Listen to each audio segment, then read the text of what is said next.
चलो आज अपन clubbing revise करते हैं। मेरे हिसाब से क्लबिंग चैप्टर बहुत इजी है। एग्जाम वाले डे इसमें एकदम ज़्यादा टाइम मत देना। और मैं तो क्लबिंग में बोलता हूँ सर कि आप एक बार क्लबिंग ये सुन लो मेरे को, और उसके बाद जो मेरे क्वेश्चन बैंक रहता है उससे क्लबिंग के क्वेश्चंस बना लो। उससे ऊपर एग्जाम में क्लबिंग का कुछ नहीं आता, उतना ही मोर देन इनफ होता है क्लबिंग में। तो लेट स्टार्ट। टाइम वेस्ट नहीं करते सर, क्लबिंग की क्या बातें हैं सर देखते हैं। क्लबिंग में सेक्शन 60 ने एक बड़ी प्यारी सी बात बोली सर कि कोई भी पर्सन किसी को भी बिना एसेट ट्रांसफर किए, ठीक है, कोई इनकम ट्रांसफर करता है तो सरकार बोलती है वो जो इनकम ट्रांसफर किया है वो क्लब हो जाएगी ट्रांसफरर के हाथ में। बिना एसेट ट्रांसफर किए इनकम ट्रांसफर करना, सर ये कैसे हो सकता है सर? एकदम सिंपल एग्जांपल देता हूँ, एकदम सिंपल एग्जांपल। ठीक है, वर्धमान सर ने क्या किया, ध्यान से सुनना। वर्धमान सर के पास एक घर था, ठीक है, उस घर को किराए पे दिया और किराए से जो इनकम आने वाली थी वो इनकम अपनी वाइफ को ट्रांसफर कर दी। मतलब वो किराया नामा मैंने वाइफ के नाम पे बना लिया, तो अब वो जो किराए की इनकम मिलेगी वो किसको मिलेगी? वाइफ को मिलेगी। बात ये है, प्रॉपर्टी आज भी मेरे पास है, रजिस्ट्री मेरे नाम पे, प्रॉपर्टी मेरे नाम पे, पर मैंने क्या किया, इनकम ट्रांसफर कर दिया वाइफ को without transferring the asset. Sir asset मैंने वाइफ को नहीं दिया, मैंने सिर्फ इनकम ट्रांसफर किया। ये मैं क्यों करता हूँ? ये मैं इसलिए करता हूँ ताकि जो रेंटल इनकम है वो मेरे में ऐड ना हो, ताकि मेरा टैक्स कम रहे। तो सरकार बोलती है इस केस में आपने बिना एसेट ट्रांसफर किए इनकम ट्रांसफर किए वाइफ को, तो वाइफ को जो ये आप रेंटल इनकम ट्रांसफर किए हो ये हस्बैंड के हाथ में क्लब हो जाएगी और हस्बैंड ही इस पे टैक्स पे करेगा। ठीक है, क्लियर हुआ? अच्छा, ये जो आप बिना एसेट ट्रांसफर किए इनकम ट्रांसफर करते हो, ये चाहे रिवोकेबल हो चाहे इररिवोकेबल हो, दोनों केस में सर ये किसके हाथ में टैक्सेबल हो जाएगी सर? ट्रांसफरर के हाथ में। ट्रांसफरर कौन थे? वर्धमान सर।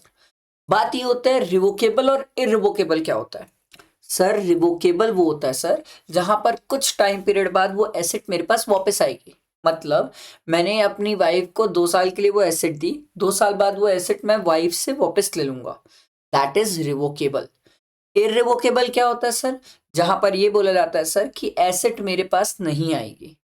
तो सर अगर आप इररिवोकेबल ट्रांसफर कर रहे हो, मतलब आपने वाइफ को घर दे दिया, परमानेंटली दे दिया, और उसके बाद आप उनसे घर वापस नहीं लोगे, तो सरकार बोलती इररिवोकेबल के केस में भी क्लबिंग तब हो सकती है जब आप वर्धमान सर डायरेक्टली और इनडायरेक्टली उससे कोई बेनिफिट ले। सर एग्जाम्पल बहुत सिंपल, वर्धमान सर ने वाइफ को घर दिया, परमानेंट दे दिया। अब वर्धमान सर क्या किए, वर्धमान सर ये बोलते हैं कि उस घर से जो रेंटल इनकम होगी सर वो रेंटल इनकम मैं रखूंगा, या वो रेंटल इनकम 10% मैं रखूंगा, या वो रेंटल इनकम का जितना रेंटल इनकम आएगी उसका 10% तुम इसको दे देना। तो सरकार बोलती है जहां पर डायरेक्टली या इनडायरेक्टली बेनिफिट वर्धमान सर को ही हो रहा है तो वो किसके हाथ में क्लब हो जाएगा? ट्रांसफरर के हाथ में। ट्रांसफरर कौन है? वर्धमान सर।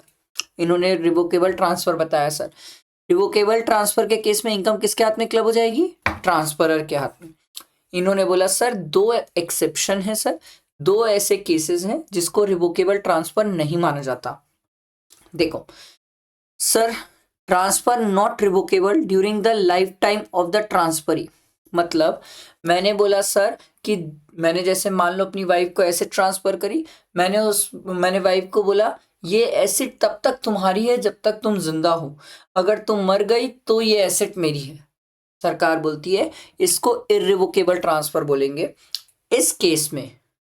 ठीक है, एक ये वाला केस, और दूसरा अगर आपने ट्रांसफर 1 अप्रैल 1961 के पहले किसी को किया और 6 साल से ज्यादा के लिए किया, ये तो बहुत पुरानी बात हो गई सर, बहुत पुरानी। ये लोग ऑलमोस्ट ऑलमोस्ट कबर पे जा चुके हैं सर, क्योंकि 60 से अबव के होंगे, ये 70-80s के होंगे सर ये लोग। तो एग्जैक्टली इसके क्वेश्चन आने के चांसेस कम होते हैं ये वाले पॉइंट के, बट स्टिल समझ लो कि मैंने 1961 के पहले किसी को ट्रांसफर किया और 6 ईयर से ज्यादा के लिए किया, तो सरकार बोलती है ये दोनों केसेस को हम इररिवोकेबल मानते हैं। और अगर इर्रिवोकेबल ट्रांसफर मानते हैं तो इस केस में क्लबिंग अप्लाई नहीं होगा, प्रोवाइडेड जो ट्रांसफरर है वो डायरेक्टली या इनडायरेक्टली उससे कोई बेनिफिट्स ना ले रहा हो। अगर डायरेक्टली या इनडायरेक्टली सर मैंने किसी को इरिवोकेबल ट्रांसफर किया पर उस इरिवोकेबल ट्रांसफर के बाद भी मुझे बेनिफिट हो रहा है तो सरकार बोलती है ट्रांसफरर के हाथ में ही क्लब होगा और ट्रांसफरर ही टैक्स पे करेगा, फिर हम ट्रांसफरी के पास नहीं जाएंगे।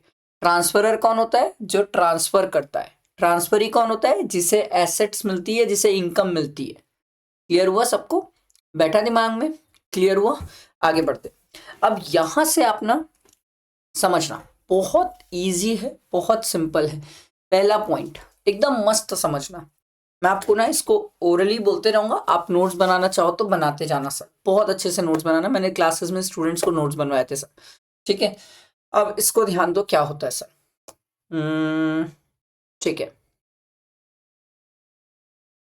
मान लो, अच्छा चलो एक एग्जाम्पल से ही इसको बनाते हैं तो ये बड़ा इजीली समझ आता है, ठीक है। वर्धमान सर एक कंसर्न है और इस कंसर्न को अपन पार्टनरशिप फॉर्म ले लेते हैं एग्जाम्पल के लिए, ठीक है। वर्धमान सर पार्टनरशिप फॉर्म में पार्टनर है, ठीक है, और उनका सब्सटैंशियल इंटरेस्ट है सर। सब्सटैंशियल इंटरेस्ट मतलब 20% से ज़्यादा उनका शेयर है उस पार्टनरशिप फॉर्म में। मान लो 25% है, ठीक है। मान लो कल के दिन वर्धमान सर की जो वाइफ है वो इस पार्टनरशिप फर्म में अपॉइंट होती है, ठीक है, अपॉइंट होती है और उसे रेम्यूनरेशन मिलता है इस पार्टनरशिप फर्म से। तो सरकार सीधा सिंपल पूछती है क्या वर्धमान सर की वाइफ के पास प्रोफेशनल एंड टेक्निकल कॉम्पिटेंसी है, क्या नॉलेज है, स्किल है, कुछ है, पता है उसे। अगर कुछ वो प्रोफेशनल टेक्निकल क्वालिफिकेशन रखती है, नॉलेज रखती है, स्किल रखती है, तो उस केस में वाइफ को जो रेम्यूनरेशन मिल रही है वो वाइफ के हाथ में ही टैक्स लगेगी। पर अगर वाइफ के पास कोई प्रोफेशनल नॉलेज टेक्निकल क्वालिफिकेशन नहीं है तो उस केस में वाइफ को जितनी भी रेम्यूनरेशन मिल रही है वो क्या होगा? वर्धमान सर के हाथ में क्लब हो जाएगी। क्लियर हुआ ये बात? ये सिंपल क्लियर हुआ? एकदम सिंपल सर, कोई जबरदस्ती मतलब इसको कॉम्प्लिकेट मत करना। ये पहला केस। दूसरा, सर एक फर्म है, ठीक है, जहां वर्धमान सर और उनकी वाइफ दोनों का सब्सटैंशियल इंटरेस्ट है, दोनों 25% रखते हैं सर, दोनों को वहां से सर सैलरी मिलती है, दोनों को सैलरी मिलती है।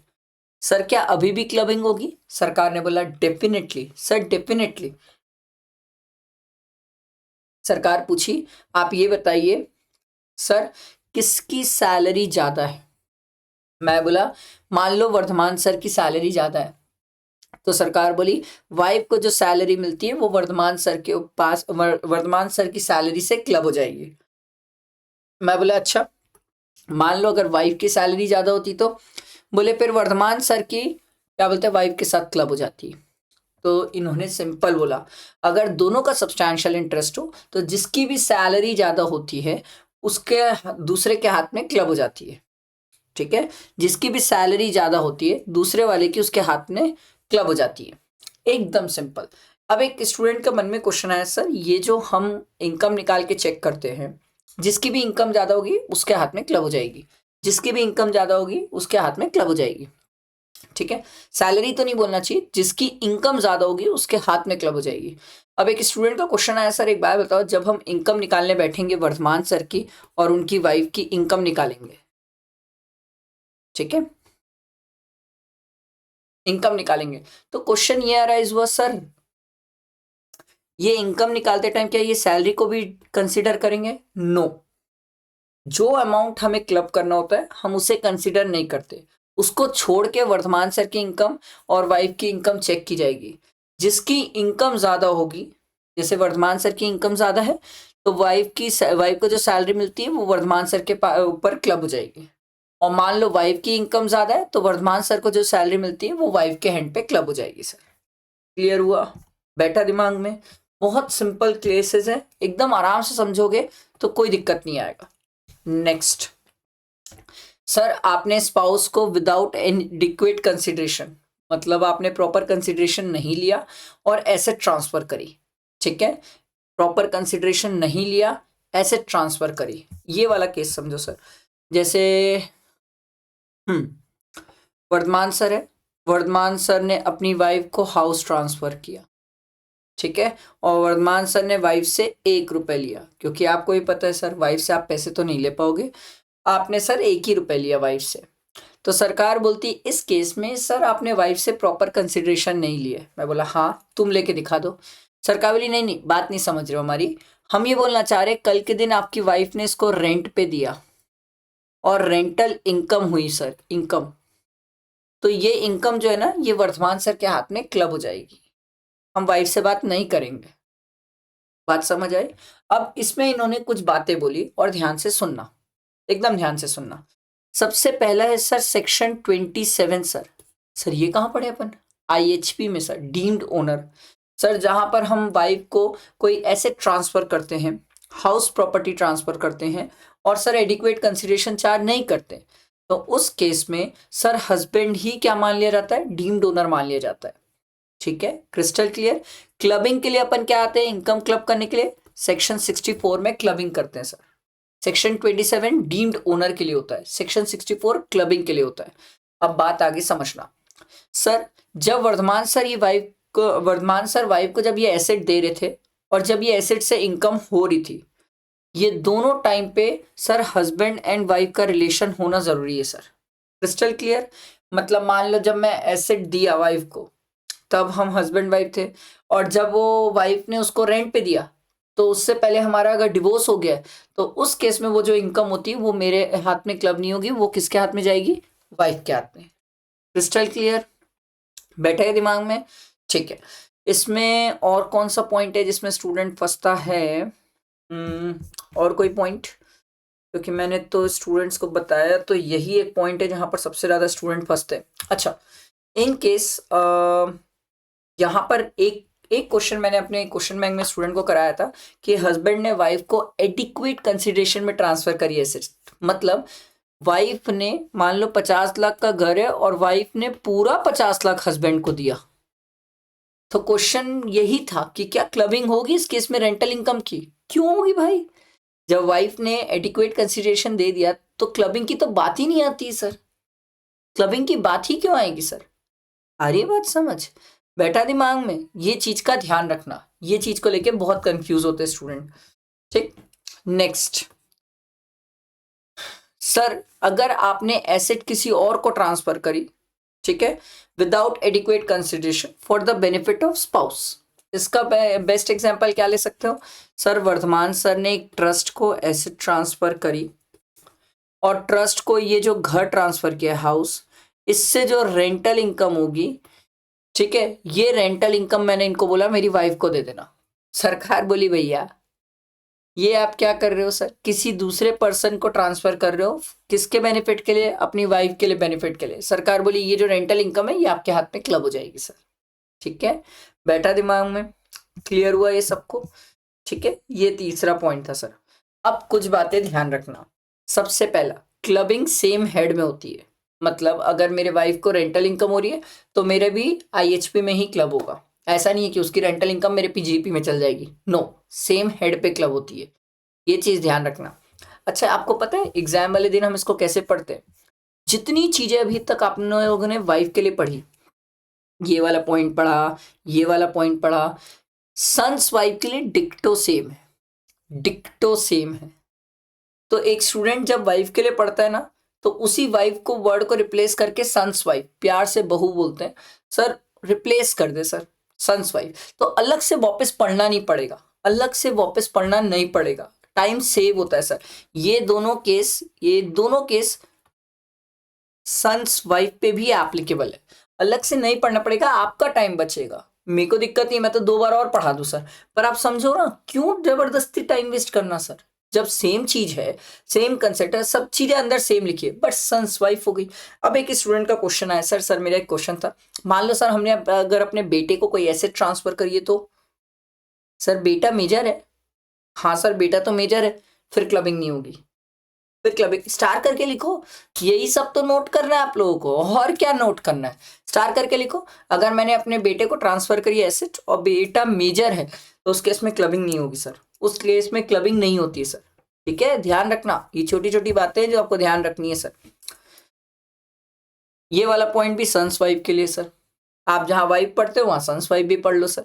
अब ये वाला पढ़ो सर, माइनर चाइल्ड, ये बड़ा जबरदस्त परेशान करता है स्टूडेंट को। इसको पढ़ाता हूं मैं, और इसको पढ़ाने के बाद ना मैं आपको एक चार्ट बनवाऊंगा, क्योंकि वो मैंने क्लासेस में बनवाया था, बहुत सारे स्टूडेंट बहुत परेशान रहते हैं उसको लेके, तो वो मैं आपको समझाऊंगा सर। ठीक है, वो चार्ट बहुत इंपॉर्टेंट रहेगा, आप भी बनाना। पहले जनरल बात समझ लो सर, अगर मेरा बच्चा अभी छोटा सा है सर, ठीक है, 8-9 मंथ का बच्चा है मेरा अभी, और अगर मान लो कोई 8-9 के बच्चे को मैंने अगर इनकम ट्रांसफर करी, तो सरकार बोली वो तो कमाने नहीं जा रहा है, प्रैक्टिकली आपने इनकम ट्रांसफर इसलिए करी ताकि टैक्स बचा लो। सरकार बोली वर्धमान सर को बैठो और बैठो सर, ये जो इनकम है ये आप ही के हाथ में क्लब होगी, ठीक है, आप ही की इनकम मानी जाएगी, आपके हाथ में टैक्स लगेगा। मैं बोला अच्छा हमेशा जिंदगी भर मैं ही फंसूंगा? सरकार बोली ना ना ना, जिंदगी भर आपको क्यों फंसाएंगे सर, आप ये बताओ सर, आप ज्यादा कमाते हो कि वाइफ ज्यादा? मैं बोला वो ज्यादा कमाती है। सरकार बोली बढ़िया है, फिर तो आप आराम से बैठो, हम वाइफ के हाथ में क्लब कर देंगे। क्लियर हुई बात? दोनों में से जिसकी इनकम ज्यादा होगी उसके हाथ में क्लब हो जाएगा। मान लो अगर किसी का बच्चा डिसेबिलिटी वाला रहे, किसी का बच्चा अगर डिसेबिलिटी वाला रहे, तो उस केस में क्लबिंग नहीं होती सर। अगर उसका बच्चा disability under section 80U cover होता है, तो उस केस में, डिसेबिलिटी वाले केस में, अगर कोई बच्चा डिसेबल्ड है और उसको इनकम हो रही है तो पेरेंट्स के हाथ में क्लबिंग नहीं होती। मैंने बोला बस एक ही डिसेबिलिटी ही छोड़ते हो? बोले नहीं नहीं नहीं नहीं, अगर आपका बेटा कोई मैनुअल वर्क करे, खुद से मेहनत से कुछ काम करे सर, और उससे पैसे कमाए, तो पेरेंट्स के हाथ में क्लब नहीं होती है। ठीक है, मैनुअल वर्क, या तो सरकार बोली आपके बेटे के पास कोई स्किल, टैलेंट या स्पेशलाइज नॉलेज है। मैं बोला एक आध एग्जाम्पल बताओ। बोले वो कौन बनेगा करोड़पति जूनियर खेल रहा है, dance India dance junior, Indian idol junior, ये सब से अगर आपके बच्चे को इनकम होगी ना, वो आपके हाथ में क्लब नहीं होगी। अच्छा माइनर तो पता है ना सर, 18 से बिलो वाले लोग, ठीक है, क्लियर हुआ, क्लब नहीं होगी। अच्छा, क्लब करने के लिए किसके हाथ में क्लब होगी? जिस पेरेंट्स की इनकम ज्यादा। सर पेरेंट्स का डिवोर्स हो गया तो जो पेरेंट्स उस बच्चे को मेंटेन कर रहा है। क्लियर? बच्चे में स्टेप चाइल्ड, एडॉप्टेड चाइल्ड भी आता है, पर जब आप बच्चे की इनकम क्लब करते हो तो ध्यान देना सर, ये आपको 1500 रुपीज पर बच्चे की एग्जेम्पशन मिलती है। अरे यार सर, फिर एक क्वेश्चन मन में आ गया, क्या 2 ही बच्चे का दोगे? मैंने बोला मैं ऐसा कब बोल रहा हूँ, आपके 10 बच्चे, 10 बच्चे का 1500 ले लो, मैं कब मना कर रहा।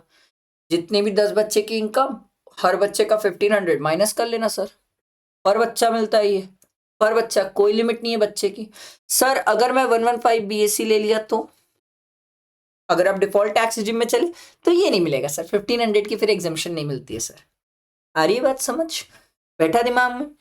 बच्चे को अगर एग्रीकल्चर इनकम हो तो एग्रीकल्चर इनकम तो एग्जेम्प्ट है, बट पापा का टैक्स निकालते टाइम वो एग्रीकल्चर इनकम इंक्लूड होके टैक्स निकलेगा, ध्यान रखना सर। ठीक है, बच्चे को अगर इंटरेस्ट इनकम हो, कंपलसरी एक्विजिशन वगैरह के, तो उस केस में पेरेंट्स के हाथ में, वैसे ये जनरली होती नहीं है, बट अगर हो गई तो पेरेंट्स के हाथ में भी वो IUS में टैक्सेबल होती है। क्लियर?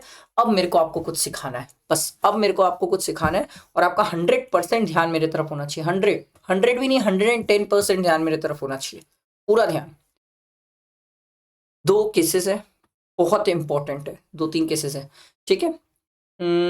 ठीक है, वर्धमान सर ने, ध्यान दीजिएगा सर, वर्धमान सर ने अपनी वाइफ को हाउस दिया, ठीक है, पैसे नहीं लिए सर, लेके दिखाओ आप लोग। ठीक है, वर्धमान सर ने अपनी वाइफ को घर दिया, ठीक है। अब मेरी वाइफ स्मार्ट, ठीक, उसने सर रेंट पे दे दिया, तो उसको रेंटल इनकम होने लग गई सर, ठीक है। अब रेंटल इनकम जो हुई वो 2 लाख रुपीज हुई, तो क्या ये रेंटल इनकम वर्धमान सर के हाथ में क्लब हो जाएगी? हाँ सर, ये वर्धमान सर के हाथ में क्लब हो जाएगी, वर्धमान सर की इनकम मानी जाएगी। Crystal clear? यहां पर कोई डाउट नहीं। वैसे तो प्रैक्टिकली क्लब हो गई, ठीक, पर मैंने वाइफ को बोला ला भाई मेरे को पैसा दे दे, वो क्लब हो गई, मेरे को टैक्स देना है। बोले क्या बात कर रहे हो, पागल हो गए क्या, पैसा ऐसा नहीं दूंगी मैं। बोले तो तुम क्या करोगी? बोले वाह, मैं अभी ना इंस्टाग्राम देखती हूँ और वो आजकल रील्स और चल रहा है सर सब, तो मैंने भी देखा ये 2 लाख रुपीस को मैं इन्वेस्ट करूंगी। बोला अच्छा बताओ कहाँ इन्वेस्ट करोगे? बोले वाह आजकल देख नहीं रहे हो आईपीओ खेल रही है पूरी दुनिया। बोले मैं भी खेलूंगी आईपीओ। बोले वाह वेरी गुड। तो मैम ने आईपीओ में लगाया पैसा, मान लो आईपीओ में लगाया 2.5 लाख में बेच दिया सर, 50,000 की इनकम हो गई। और ये शॉर्ट टर्म कैपिटल गेन है। ऑब्वियस सी बात है सर, आईपीओ 3-4 दिन में खुलता है, क्लियर है, शॉर्ट टर्म कैपिटल गेन है। खुला और बेच दिया मैडम ने 3-4 दिन में, शॉर्ट टर्म कैपिटल गेन। सरकार फिर मेरे पास आ गई, बोले आपकी वाइफ फिर पैसा कमाई। मैं बोला हाँ तो कमाई, वो उसका टैलेंट है। बोले नहीं नहीं नहीं आप समझ नहीं रहे हो, उसका तो टैलेंट है पर आपका टैक्स है। बोला भाई पागल हो गए, एक इनकम पे कितने बार मेरे साथ क्लबिंग खेलोगे मेरे को ये बताओ। आपने 2 लाख रुपीस क्लब किया, मैं मना नहीं किया था, ठीक है सही है कि मैं चोर चमार था, मैंने गलत तरीके से एसेट ट्रांसफर करी। अबे 2 लाख पे वो वापस इनकम कमा रही है, फिर क्लब कर रहे हो। तो बोले चाहते क्या हो? मैं बोला सिंपल है सर, एक इनकम जो एक बार क्लब हो गई, उसी इनकम से दोबारा इनकम कमाई जाए तो वो क्लब नहीं होनी चाहिए। सरकार बोली ओके ये क्लब नहीं होगी। क्लियर हुआ ये केस? ये बैठा सबके दिमाग में? बैठे है दिमाग में, क्रिस्टल क्लैरिटी आई? ठीक है दूसरा केस, ध्यान देना प्लीज प्लीज ध्यान देना, प्लीज ध्यान देना, ठीक है। मैं आपको एकदम बहुत अच्छे से बता रहा हूं, बहुत सिंपल तरीके से, ठीक है। वर्धमान सर ने, मेरा बेटा है सर, मेरा बेटा है, उसका नाम वर्ष है, ठीक है। वर्ष को इनकम ट्रांसफर करी सर। सर कॉली वेरी गुड, अच्छा है आप ही का बच्चा है, कर दो इनकम ट्रांसफर। ठीक, अब इनकम कैसे ट्रांसफर करी? सर मान लो 2 लाख रुपए का डिबेंचर है, उससे @10% इंटरेस्ट की इनकम, मतलब 20,000 की इनकम मैंने वर्ष को ट्रांसफर करी। सरकार बोली वेरी गुड, ये जो 20,000, सरकार बोली वेरी गुड, ये जो 20,000 की इनकम है ये वर्धमान सर के हाथ में क्लब हो जाएगी। बोले वो 1500 ले लेना अगर 115 बीएससी नहीं लियोगे तो, ठीक है 1032 में 1500 ले लेना। मैं बोला ओके। अब मेरा बेटा स्मार्ट निकला, ठीक है यार मारवाड़ी है ना, और बॉन सीए का बेटा है, तो थोड़ा सा ज़्यादा स्मार्ट निकल गया। वो बोला एक काम करते पापा, इन्वेस्ट कर देता हूँ मैं इसको। मैं बोला क्या करना चाहता है? बोला पापा मैं 20,000 का ना सेविंग करूंगा, सेविंग में पैसा डालूंगा। मैं बोला कितना ही मिल जाएगा इंटरेस्ट? बोले मिलेगा, कुछ तो मिलेगा ना पापा। मैं बोला हाँ मिलेगा।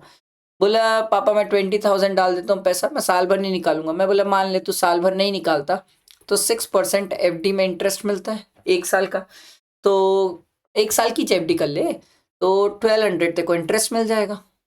बोले वाह मजा आ गया। तो अब ये 1200 जो है इंटरेस्ट मिला, क्या ये वर्धमान सर के हाथ में क्लब होगा? क्वेश्चन ये हुआ क्या ये क्लब होगा? फिर वही बात, नहीं होगा ये क्लब। जो इनकम एक बार क्लब हो चुकी है उसी से आप दोबारा इनकम कमाते हो, क्लब नहीं होती। Crystal clear? तीसरा केस, प्लीज ध्यान देना, मैं इतने इंपॉर्टेंट चीजें समझा रहा हूं ना, अगर आप ये सीख गए ना, कसम से बता रहा हूं कहीं नहीं फंसोगे। अरे एक जगह नहीं फंसोगे, फंसने का स्कोप ही खत्म हो जाएगा, ठीक है। अगला पॉइंट सर, ठीक है वर्धमान सर, ठीक, उनका बेटा वर्ष, ठीक है।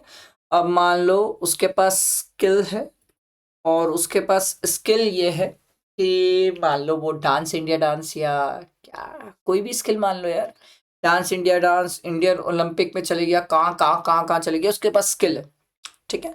उसने अपने स्किल से पैसा कमाया और मान लो 50 लाख रुपीस कमाए, ठीक है। अब बात ये हो रही आ रही है सर, क्या ये जो स्किल से 50 लाख कमाया गया, क्या ये आपके हाथ में क्लब हो जाएगा? नो, ये क्लब नहीं होगा मेरे हाथ में। Crystal clear? अब कल के दिन मेरा बेटा इस 50 लाख को कहीं इन्वेस्ट करता है, क्योंकि मैंने उसे समझाया सर, ठीक है हम मारवाड़ी है, हमारे में बचपन में सबसे पहली चीज जो हाथ में पकड़ाई जाती है, मतलब जब हम थोड़े समझते हैं तो बेटा गुल्लक रखो इसमें पैसे डालो, ठीक है। तो इन्वेस्ट करना सिखाया गया, ठीक है। तो वो सीख गया, वो बोला इन्वेस्ट करता हूँ मैं, वो इन्वेस्ट किया, उसको इंटरेस्ट मिला, मान लो एक बार के लिए 10% इंटरेस्ट मिला, तो 5 लाख रुपीज का इंटरेस्ट मिला। क्वेश्चन अगला ये आया, सर ये जो 5 लाख का इंटरेस्ट है क्या ये क्लब होगा सर? सरकार बोली डेफिनेटली ये क्लब होगा सर, ये क्लब होगा। वर्ष अभी माइनर है ना, याद रखना सर, वर्ष अभी माइनर है, ये क्लब होगा सर, डेफिनेटली ये क्लब होगा। बोला अरे बाप रे, ना बोला अभी तो सिखाए थे जो इनकम एक बार क्लब हो गई उसी से दोबारा इनकम होती है, तो वो क्लब नहीं होती। तो सरकार बोली पहली बार 50 लाख क्लब कहाँ किए थे? अरे हो यार, सरकार बोली पहली बार कहाँ क्लब किए थे, इसीलिए दूसरी बार क्लब कर दिए। ठीक है यार, ये भी सही है। नेक्स्ट समझो, पूरा पूरा क्लबिंग खत्म हो जाएगा आप अगर ध्यान से सुन रहे होगे तो, नहीं तो फिर दिक्कत है। ठीक है, अगला केस, हाँ चलो नेक्स्ट ले लेते। वर्धमान सर ने, ठीक है ध्यान दीजिएगा सर, मेरी वाइफ है, ठीक है, जिसको बिजनेस करना था, ठीक है, तो उसने अपने बिजनेस में 5 लाख रुपीस खुद का डाला। खुद का बिजनेस मतलब खुद का बिजनेस करने के लिए स्त्रीधन जहां से भी पैसा लाया अपना खुद डाला 5 लाख रुपया। ठीक है, फिर वाइफ ने मुझे बोला ऐसे मैं अकेले अकेले इन्वेस्ट करूं मुझे मजा नहीं आएगा, आप भी इन्वेस्ट करो मेरे बिजनेस में। मैं बोला ठीक है, मैं आपके बिजनेस में इन्वेस्ट कर देता हूँ, कितना करना है? बोले 2 लाख रुपीज आप करिए सर। ठीक है, मैंने 2 लाख रुपीज इन्वेस्ट किया, तो टोटल बिजनेस में कितना हो गया? 7 लाख। अब कल के दिन इसी बिजनेस से प्रॉफिट हुआ 70,000 का, तो इस 70,000 के हिस्से के, इस प्रॉफिट के दो हिस्से, 50,000 वाइफ का माना जाएगा, 20,000 ये वर्धमान सर के हाथ में क्लब हो जाएगा। क्लियर है? एकदम क्रिस्टल क्लियर, ध्यान देना। अरे मस्त है, एकदम मक्खन है यार, समझो इसको। पर ये जो इन्वेस्टमेंट है ना, ये वाला जो इन्वेस्टमेंट, कौन सा कलर यूज करूं सर, ये जो 2 लाख रुपए वर्धमान सर इन्वेस्ट किए ना, ये 2 lakh investment starting day of the year देखा जाता है सर, इसको 1 अप्रैल को देखा जाता है सर। ठीक है सर, मान लो अगर साल के बीच में इन्वेस्ट करते ही है, मान लो वर्धमान सर एग्जाम्पल ले लो, अगर वर्धमान सर इसे 10th ऑफ अप्रैल को भी अगर इन्वेस्टमेंट करते, तो उस केस में ये 2 लाख रुपीस को कंसिडर नहीं किया जाता, इस 2 लाख रुपीस को कंसिडर नहीं किया जाता for the purpose of clubbing, for the purpose of clubbing, for the purpose of clubbing इसको कंसिडर नहीं किया जाता। क्रिस्टल क्लियर हुआ? यही पॉइंट है जहां पर स्टूडेंट फंसते हैं। तो हमें जो इन्वेस्टमेंट देखना है वो क्या देखना है, साल के शुरू में सबसे फर्स्ट डे इन्वेस्टमेंट होना चाहिए सर, उसके बाद अगर होता है तो क्लबिंग पर्पस के लिए कंसिडर नहीं होता। क्लियर? ठीक है, नेक्स्ट। पता है ये डायग्राम्स में क्लबिंग खत्म होता है, डायग्राम्स में, मतलब स्टूडेंट अगर डायग्राम पढ़ के जा रहे हैं नहीं पढ़ना चाहिए आखिरी दिन पूरा चैप्टर, पागल है क्या, पागल, टाइम वेस्ट हो जाएगा सर। ठीक है, इसके बाद हाँ एक वो केस भी आता है सर, वर्धमान सर ने एचयूएफ को अपनी प्रॉपर्टी ट्रांसफर करी सर, या एचयूएफ ने वर्धमान सर को प्रॉपर्टी ट्रांसफर करी, तो उस केस में सर क्लबिंग अप्लाई हो जाता है। दोनों ही केस में क्लबिंग अप्लाई हो जाता है कि अगर वर्धमान सर ने एचयूएफ को प्रॉपर्टी ट्रांसफर करी, एचयूएफ ने आगे रे सर प्रॉपर्टी से इनकम कमाई, तो वो वर्धमान सर के हाथ में क्लब हो जाएगा। सर एचयूएफ ने वर्धमान सर को प्रॉपर्टी ट्रांसफर करी और वर्धमान सर ने उस प्रॉपर्टी से इनकम कमाई, तो सर एचयूएफ के हाथ में क्लब हो जाएगा। क्लियर? ये बहुत सिंपल होता है। एक और कंसेप्ट है, last last last last sir, cross transfer.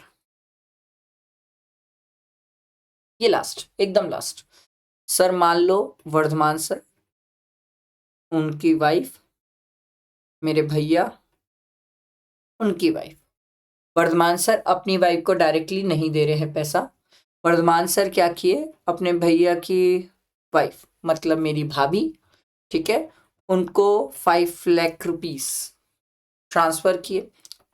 ठीक है, 5 लाख की एसेट ट्रांसफर की है, 5 लाख की इनकम ट्रांसफर की एसेट से, और भैया ने मेरी वाइफ को सर 6 लाख का डिबेंचर ट्रांसफर किया, तो सरकार ने बोला this is called cross transfer, this is called cross transfer, जहां पर आप डायरेक्टली कंसर्न पर्सन को ट्रांसफर नहीं करते, इनडायरेक्टली आप बेनिफिट उन्हें ही देना चाहते हो। सरकार बोली क्रॉस ट्रांसफर में ये बात याद रखना कि सेम अमाउंट पे क्लबिंग होती है, मतलब यहाँ पर एक जगह 5 है और एक जगह 6 लाख है, तो जब हम क्लबिंग के लिए देखेंगे तो 5 लाख ही कंसिडर किया जाएगा। तो ये जो एक्सेस 1 लाख है, इस एक्सेस 1 लाख पे क्लबिंग की बात नहीं होगी। क्लियर हुआ ये सबको, बैठा दिमाग में, बस खत्म, इतना ही है क्लबिंग। ठीक है, इतना ही है क्लबिंग। क्रॉस ट्रांसफर में ये एग्जाम में लिख के आना इंपॉर्टेंट है। ठीक है, सीरियसली इतना ही है क्लबिंग। मैंने आपको बहुत अच्छे से, बहुत सिंपल इजीएस्ट लैंग्वेज में क्लबिंग समझाया। आई डोंट थिंक इसके बाद कोई स्टूडेंट क्लबिंग में फंसेगा ना। क्वेश्चन प्रैक्टिस तो करना पड़ेगा ना प्रैक्टिस बैच से, बाकी नहीं फंसोगे यार क्लबिंग में। सब कुछ तो बता दिया, अब क्या बचा। ठीक है, चलो लाइक करना, फ्रेंड्स को शेयर करना, आप चाहो तो इन सबको नोट कर सकते हो, इट्स योर चॉइस सर। ठीक है, चलो बाय बाय।